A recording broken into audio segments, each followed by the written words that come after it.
Pues yo creo que la principal es la ampliación del universo de víctimas y particularmente la ampliación en el reconocimiento de víctimas de agentes del Estado, que digamos era la gran falencia de los proyectos anteriores.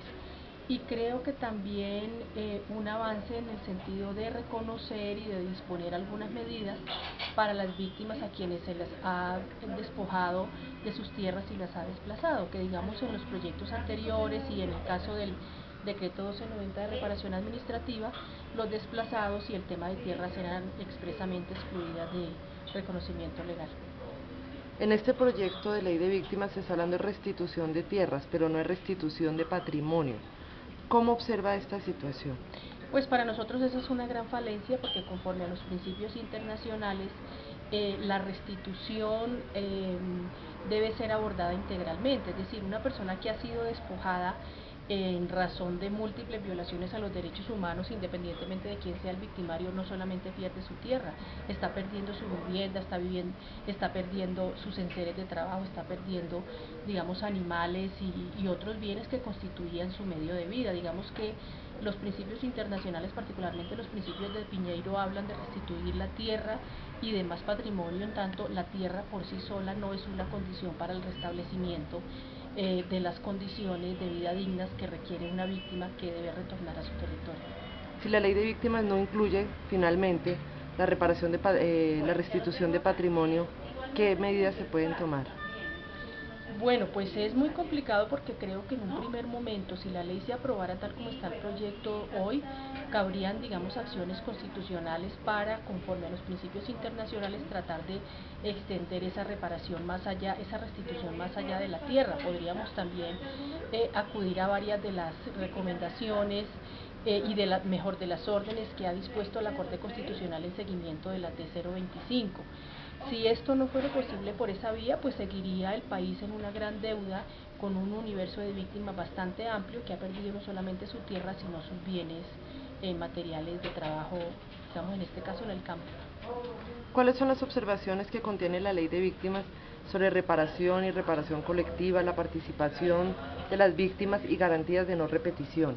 Bueno, digamos que la ley en términos de la justificación del proyecto de ley y de los principios recoge enuncia mejor varios de los estándares internacionales que harían viable la integralidad de las medidas de reparación y por supuesto las garantías de no repetición de los crímenes.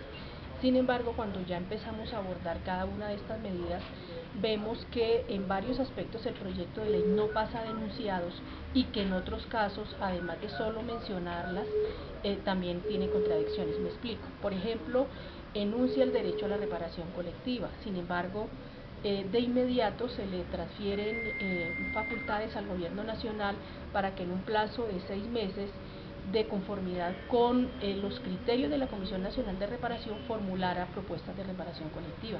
Desde nuestro punto de vista, esto no es solamente es insuficiente, sino que sería insostenible por dos razones. Uno, porque la reparación colectiva implicaría por sus condiciones una fase de participación muy amplia del conjunto de colectividades que han sido victimizadas en este país, incluyendo los pueblos indígenas, la del pueblo rom y por supuesto las comunidades afrodescendientes, además de otros colectivos como los grupos políticos como la Unión Patriótica, juntas de acción comunal, sindicatos, poblaciones casi que completas, por ejemplo.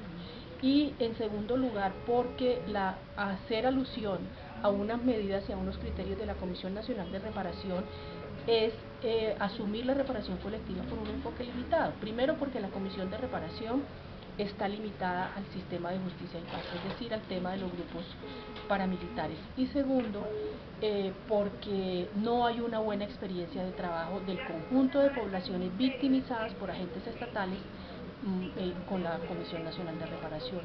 Las comunidades y las víctimas no se sienten representadas en la Comisión Nacional de Reparación.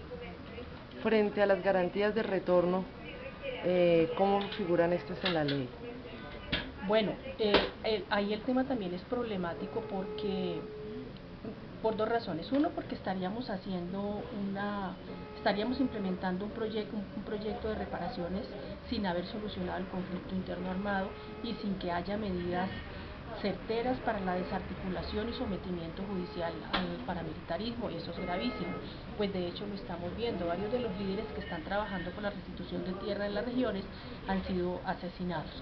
Y en segundo lugar, porque la ley le confiere, digamos, la protección y la situación de lo que llaman orden público en las zonas a instituciones del Estado que de alguna manera han estado comprometidos también con el proceso de victimización, por ejemplo el ejército, por ejemplo los alcaldes, lo cual ameritaría, digamos, medidas estructurales y medidas de diagnóstico mucho más allá de lo local y mucho más allá de la fuerza pública. Por ejemplo, aquí debería cobrar importancia el trabajo de la Defensoría del Pueblo en el sistema de alertas tempranas y el propio sistema interinstitucional de alertas tempranas que hoy está a cargo del Gobierno Nacional y no funciona. Tendrían que realmente darse resultados en materia de superación de la impunidad y por supuesto resultados en el tema de la desarticulación efectiva de los grupos ilegales que siguen interfiriendo en la vida de las comunidades. Usted está haciendo un balance pros y contras. ¿El proyecto de ley como está hasta la fecha es positivo para el país o no?